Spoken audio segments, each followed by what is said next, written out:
چه خبر ماتیوس؟ علی جناب جولیوس، عزرائیل یهودی خبرهایی دارد. تا اینجا چه میکنی؟ مگر به تو نگفته بودم مراقب دنیا باش؟ چرا فرمودید؟ ولی دقایقی پیش یک نفر با کالسکی او را فراری داد. من هم با پای پیاده نمیتوانستم آنان را تعقیب کنم. چرا پای پیاده؟ قربان، آخر نیازی به اسب نبود. فکر نمی کردم او را فراری بدهم. چگونه از داخل قصر خبرها به بیرون راه یافته؟ کالسکی ران را هم نشناختی؟ دستار بر سر کشیده بود، ولی گمان می کنم کالسکی جناب مکسیمیلیان بود. خانه این مکسیمیلیان را زیر نظر بگیر. ببین کالسکی همان است یا نه. برو. به روی چشم آری جناب. هی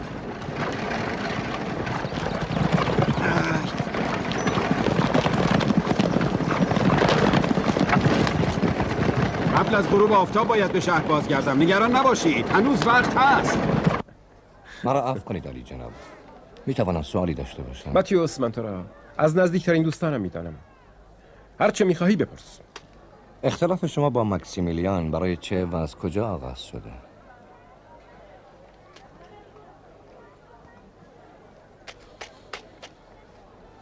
چون به تو اعتماد دارم میگویم. من سالها بود که به هلن علاقه داشتم و دیوکلتیانوس هم از این موضوع خبر داشت. ولی با آمدن مکسیمیلیان، دیوکلتیانوس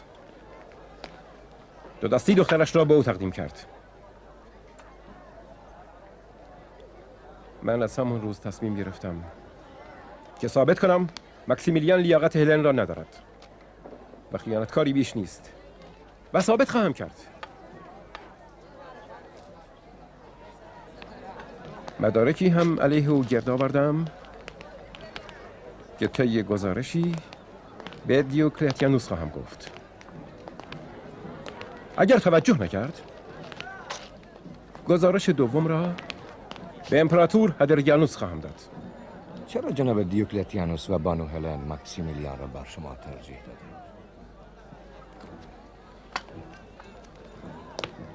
این برمیگردد به نفوذ هر یک از ما در روم. مکسیمیلیان فرزند یک سناتور رومی است و من فرزند یک افسر قدیمی ارتش روم. کدام یک میتواند پشتوانه خوبی برای حکومت دیوکلتیانوس باشد؟ متاسفم قربان. بگذاریم.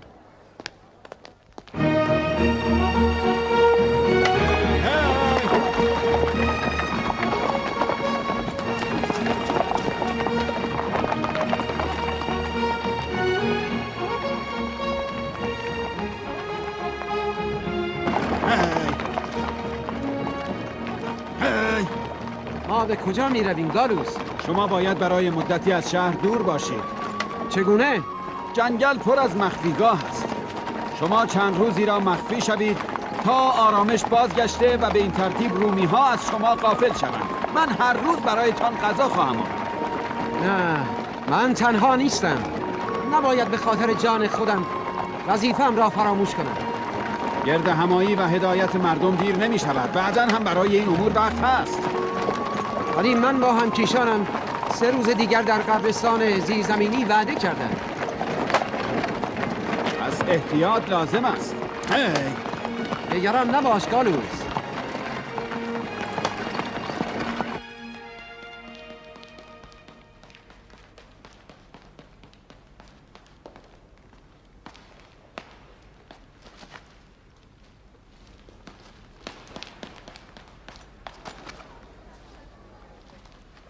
ممکن است کمی به حرفای من گوش کنی؟ گوش میکنم.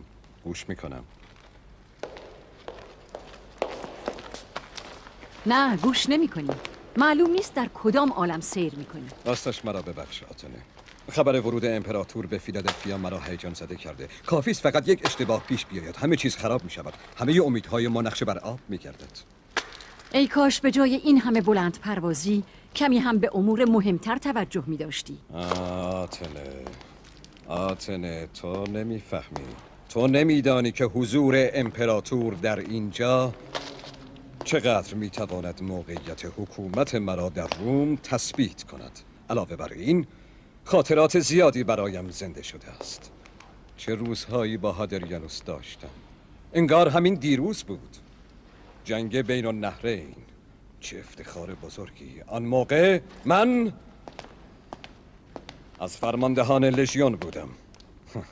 هادریانوس دستور داد جوجه های تفاعل را از قفس بیرون آوردند و کاهن جلوی آنها دانه ریخت.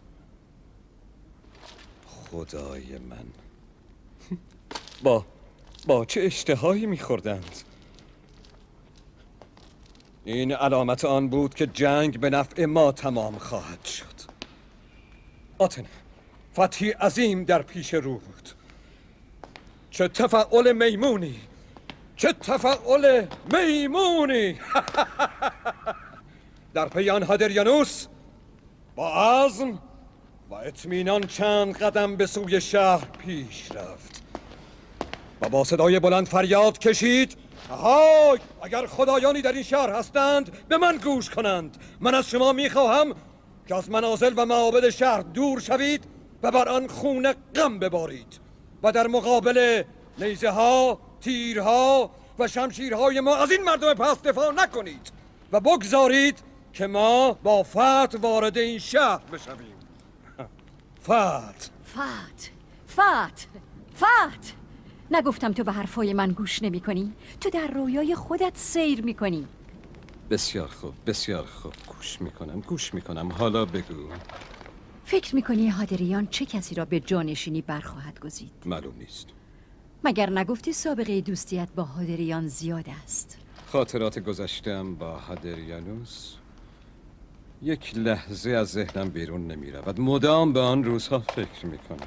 منظور من تجدید خاطرات گذشته نبود. میخواستم بگویم از این رابطه دوستی به بهترین نحو میتوان استفاده کرد. مثلا چه استفاده می شود کرد؟ از او بخواهید به پاس دوستی گذشته و به پاداش نجات جانش شما را به جانشینی خود انتخاب کند.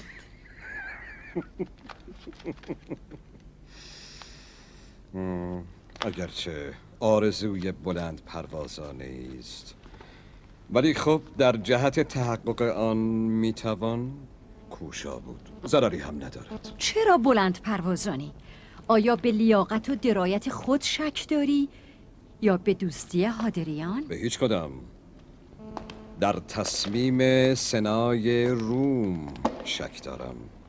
گمان میکنم حتی اگر هادریان نیز موافقت کند آنها موافقت نمی کنند. ولی ضرری ندارد. تیریست در تاریکی. نمیدانید دیوکلتیان چه لذتی دارد. تکیه زدن بر جایگاه بانوی اول روم آرزویی نیست که از ذهنم خارج کنم. پس پیشنهاد میکنم خودت نیز دست به کار شوی. شارون همسر هادریان در این سفر همراه اوست. با او از در دوستی وارد شو. زنان در تصمیم گیری شوهرانشان نقش مؤثری دارند. اگرچه چشم دیدنش را ندارم اما پیشنهاد بدی نیست. نه، مطمئن نیست. باش به آن عمل خواهم کرد.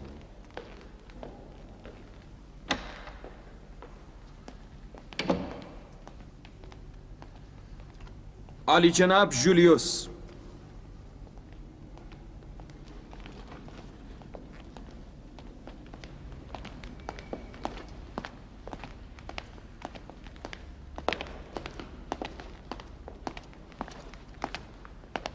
درود بر عالی جناب دیوکلتیانوس. جناب جولیوس، از شهر بگو. همه چیز مرتب است. تنها نگرانی من از داخل قصر است که خبرهای آن به بیرون رخ نمی کند.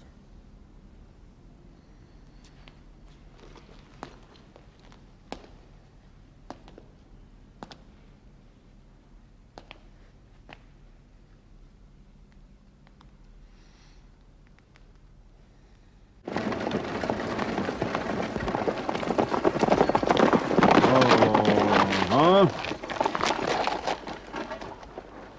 آسوده باشید جناب آدونیا. دیگر از خطر جستی. اینجا امن است. این اولین بار نیست که جناب ماکسیمیلیان مرا نجات می‌دهد. او پیشتر جسم و جانم را با هم نجات داده است. باید شنیدنی باشد. چگونه؟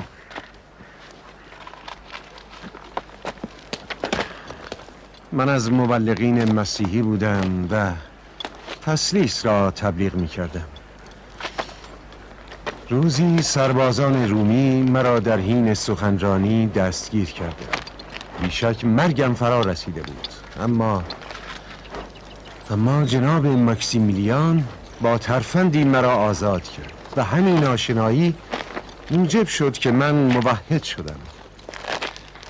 مدتها با همدیگر مباحثه داشتیم و من مطالب بسیاری از او آموختم. دارس، قدر اربابت را بدان، مرد بزرگی است. من او را به خوبی میشناسم. پس تو از او خیلی چیزها میدانی؟ من یک برده یونانی ام. 14-15 ساله بودم که پدر عالی جناب ماکسیمیلیان مرا خرید و به خانه‌اش برد. او یکی از بلندپایگان سنای روم و یکی از نزدیکان امپراتور هادریانوس است. من شاهد رشد و نمو لحظه به لحظه جناب ماکسیمیلیان بودم. او بسیار باهوش بود و پدرش بهترین معلم‌ها را برای آموزش او استخدام کرد و او را به علوم و فنون فرهنگ‌های ملل گوناگون آگاه نمود و همین آگاهی جناب ماکسیمیلیان موجب بیزاری او از خدایان روم و توحش و ستمگری رومی ها شد و برای گریز از روم بلافاصله به درخواست دقیانوس جهت مأموریت به فیلادلفیا پاسخ مثبت داد.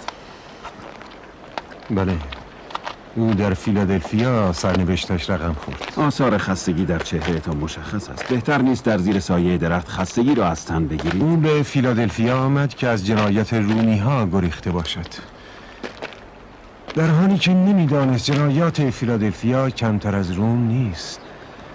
چرا جناب ماکسیمیلیان با مشاهده جنایات دقیانوس به روم باز نگشت؟ دقیانوس بلافاصله دخترش را به عقد جناب ماکسیمیلیان درآورد تا در فیلادلفیا ماندگار شود، غافل از آن که بانو هلن خود یکی از موحدین خواهد شد. پس جناب ماکسیمیلیان پیش از این که به خداوند یگانه ایمان بیاورد، از خدایان دروغین و بت‌ها رویگردان شده و خود یک موحد بود. بله، ایشان هیچگاه به خدایان المپ اعتقاد نداشتند و همواره به دنبال حقیقت بودند. او خالقش را می شناخت، اما در پی هدایتی، کتابی، آیتی از سوی او بود. مگر تورات و انجیل به دستشان نرسیده بود؟ چرا؟ آنها را خوانده بود، اما حقیقت را در آنها نمی یافت. ایشان همیشه به روستاهای اطراف فیلادلفیا سفر می کرد و از موقعیت و مقام خود به نفع مظلومان و محرومان استفاده می نمود. در یکی از همین سفرها خود شاهد درنده خویی مأمورین مالیات می گردد. مأمورین مالیات دقیانوس.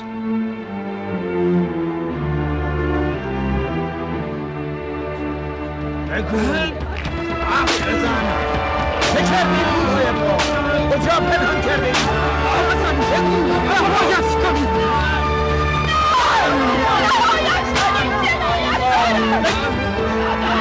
بگو! حرف بزن! پولهایت را کجا پنهان کرده ای؟ کجاست؟ کجاست؟ اگر داشتن که جان من نیست! بگو! حرف بزن! حرف بزن! مالیات باید پرداخت شود. هیچ بهانه‌ای هم پذیرفته نیست. آنها را از آنجا بزنید کنار. بزنید. پولهایت کجاست؟ حرف بزن ببینم. حرف بزن. زانو بزن ببینم. کسانی که مالیاتشان را دادند عقب بایستند. مواظب باشید که کسی از چشمتان پنهان نماند. مبادا ذره‌ای به کسی رحم کنید. هر چیزی توانید بگیرید. بگو! بزنید! نزنید. اینجا چه خبر است؟ ما مامورین دریافت مالیاتیم. این مرد نمیخواهد مالیات بپردازد. نمیخواهد یا ندارد؟ این به ما ربطی ندارد. ما مامور دریافت مالیات هستیم، نه مامور کمک به مستمندان. رهایش کنید.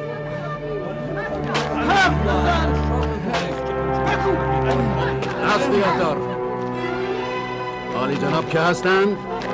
یک افسر جز از موافق خود اطاعت می کند، نه سوال. رهایش کنید. من افسر مالیات بگیر عالی جناب دیوکلتیانوس هستم. از تو هم فرمان نمیگیرم. ظاهراً باید با شما با زبانی دیگر سخن گفت. ظاهراً که بسیار نازپرورده به نظر میرسی عالی جناب. گمان نمی کنم آن زبان دیگر را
بسیار خوب.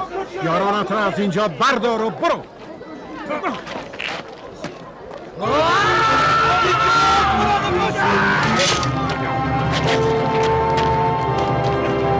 عالی جناب، پناه بر خداست. وای به حالتان، اون مکسیمیلیان داماد دیوکلتیانوس است. حرکت میکنیم. بیای.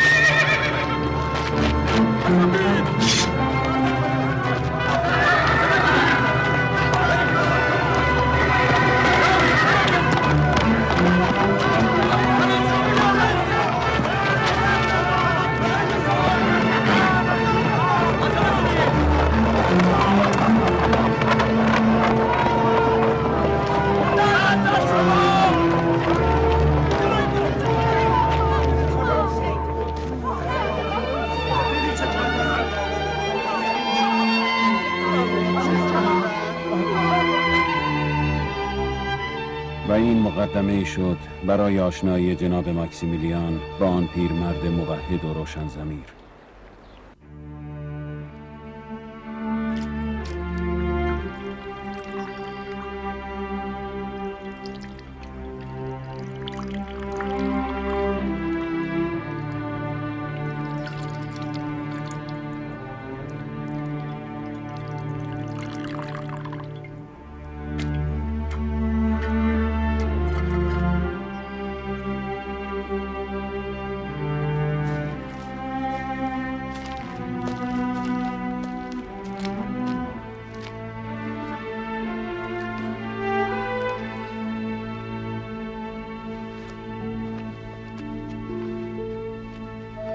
جناب ماکسیمیلیان به شدت زخمی شده بود و پیرمرد که خود را عامل این حادثه می‌دانست به شدت نسبت به ایشان احساس دل می‌کرد.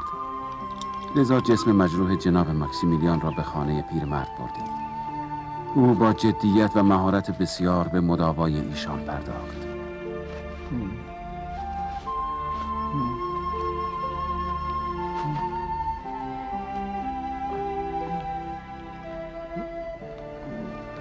نه شما باید استراحت کنید.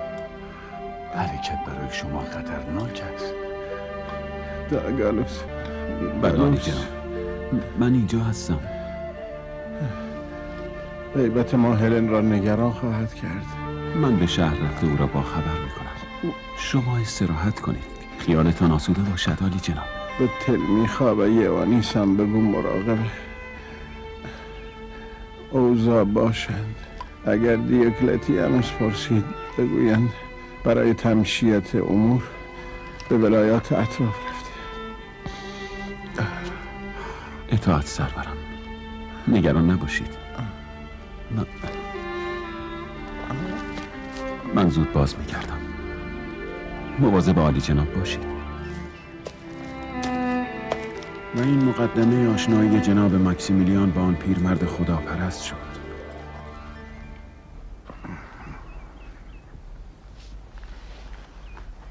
روی این زخم خوب بسته شده است. ما را عفو کنید. بیش از این نتوانستیم به عالی جناب کمک کنیم. نه خیلی خوب است. از کجا آموخته ای؟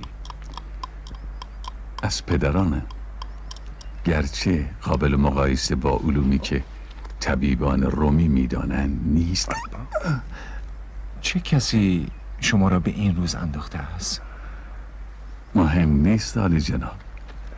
صدها سال است که تازیان رومی ها با بیرحمی و شقاوتی که برازنده انسانهایی متمدن نیست بر این گرده ها نواخته می شود. ما دیگر عادت کرده. من به عنوان یک رومی از شما پوزش می طلبم. ما رومی ها خود را متمدن ترین مردم دنیا می دانیم و حالا که وحشیانه ترین اعمال را مرتکب می شویم. شما با دیگر رومی ها تفاوت بسیار دارید. ولی ما هم مثل دیگر رومی ها هستیم. تفاوت چندانی بین ما نیست. نه اصلا اینطور نیست. اجازه می دهید سوالی داشته باشم؟ مانعی نیست. عالی جناب، چرا به جای یاری آن افسر رومی با او مبارزه کردید؟ من خود نیز نمیدانم. فقط میدانم که نمیخواهم در زمره ستمگران باشم. شاید این تمایل و علاقه یک امر درونی است.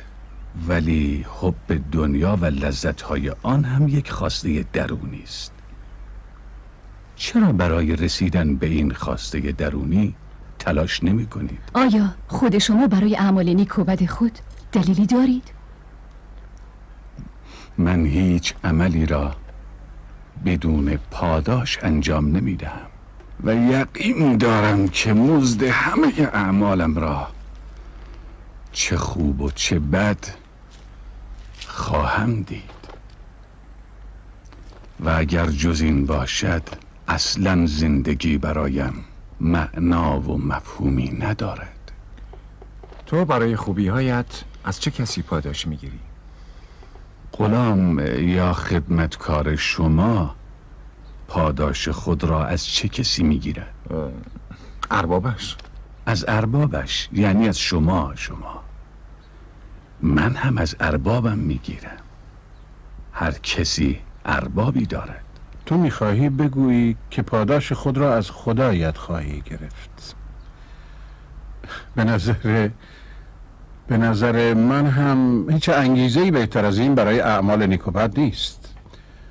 اما من انقدر بدم نیستم که اعمال نیک و بدم را برای خدایان مسخره‌ای که در معابد به دست خود ساخته ایم انجام دهم. من میدانم که خدایی هست.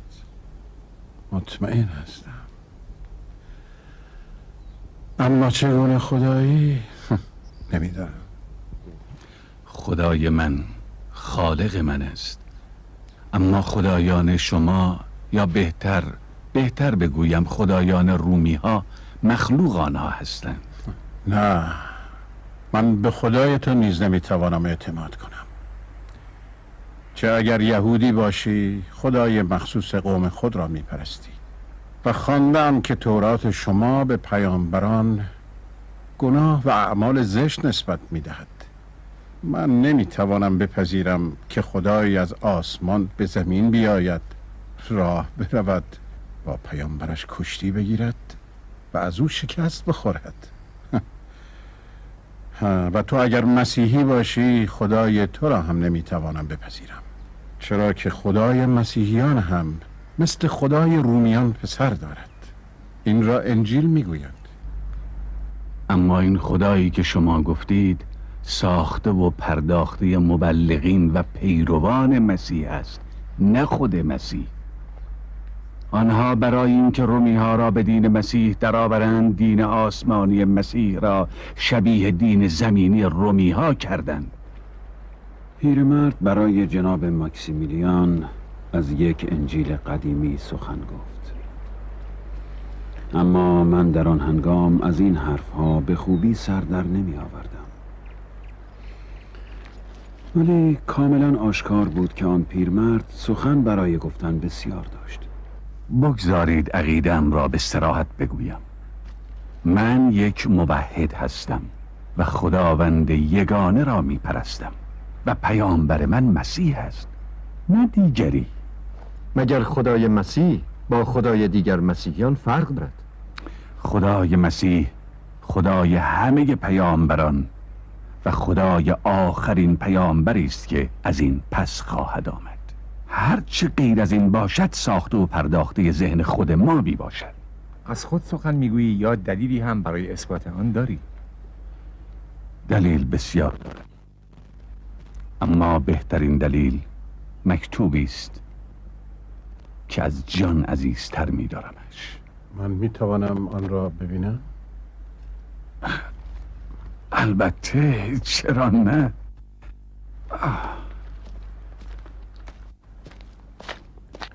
پیرمرد انجیل بارناباس را به جناب مکسیمیلیان نشان داد و ایشان آن را نبستند تا اینکه تا به آخر خواندند.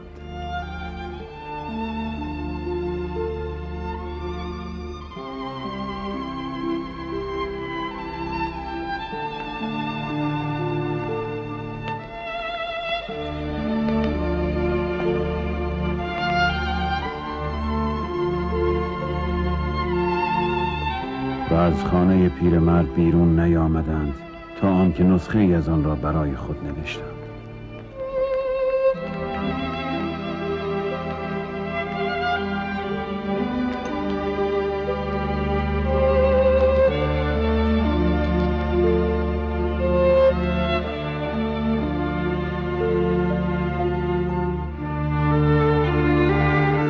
آن حادثه و آن کتاب باعث شد که جناب ماکسیمیلیان از موحدین مسیحی گشت و متعاقب آن ما را هم به کیش خود درآورد.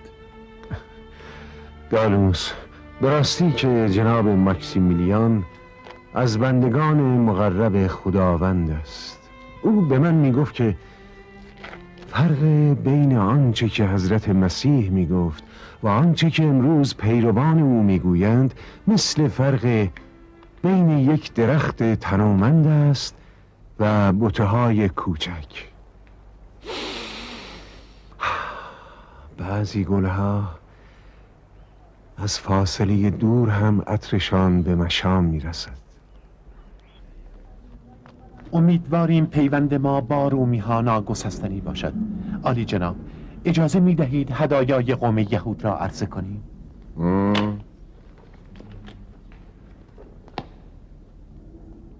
هدایای ناقابلی است، نشانه دوستی یهودی ها با امپراتور و نماینده و جانشین ایشان جناب فرماندار دیوکلتیانوس.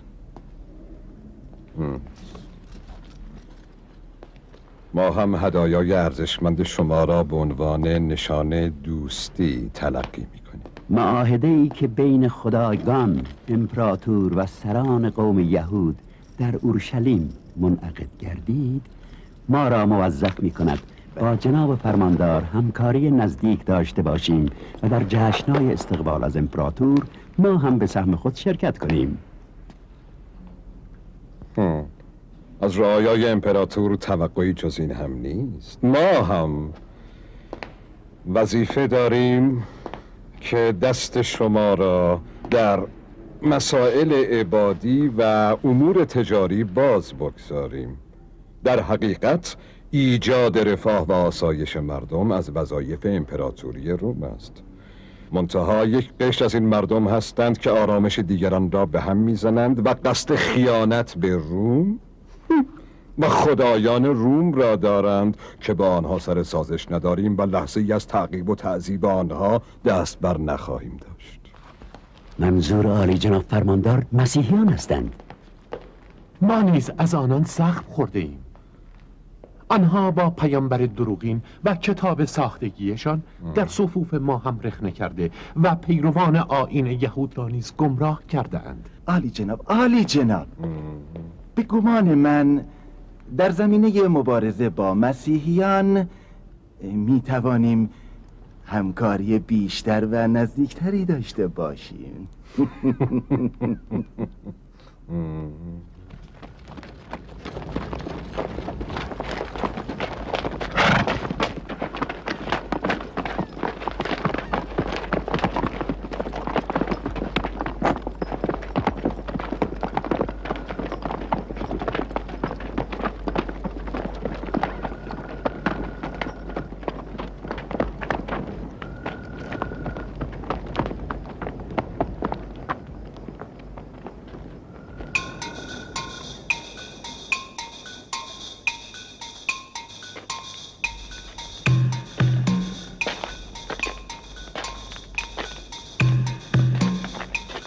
ای سرباز،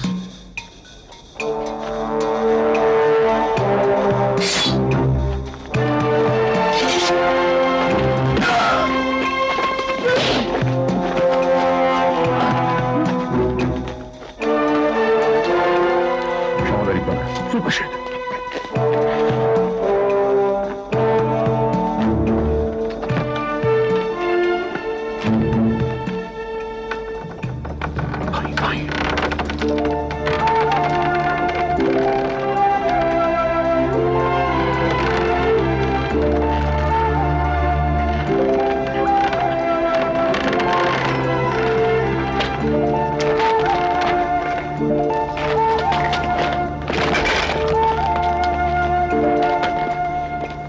برو بیار.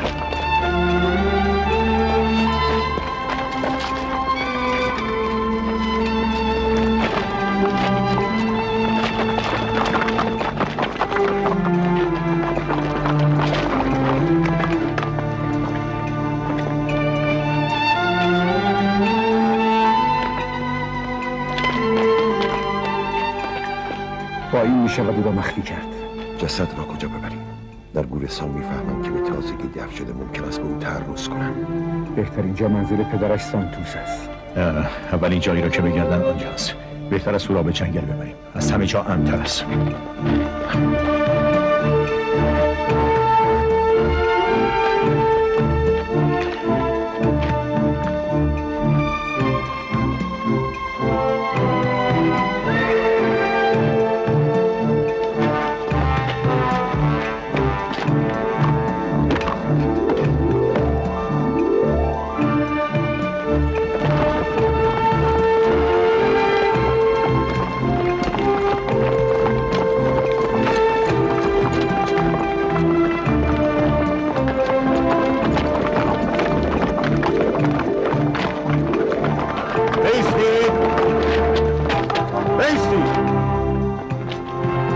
ببخشید آلی جناب، راه را باز کنید.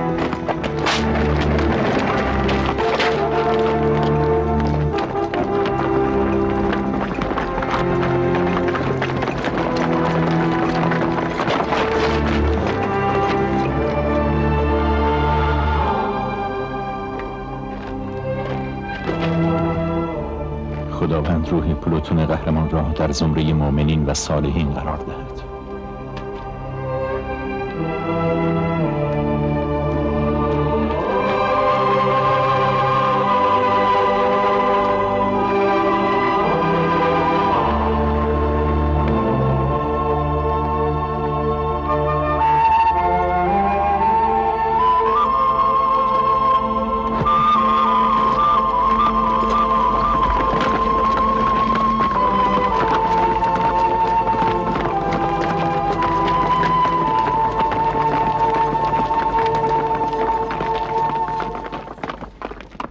افتضاح کردید بیورزه ها.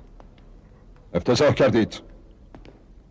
یک مجرم تحت نظر را فراری می‌دهند و جسد یک مجرم را در پیش چشم نگهبانان ما می‌ربایند.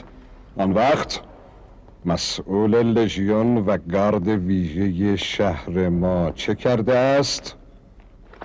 فقط گزارش. همین.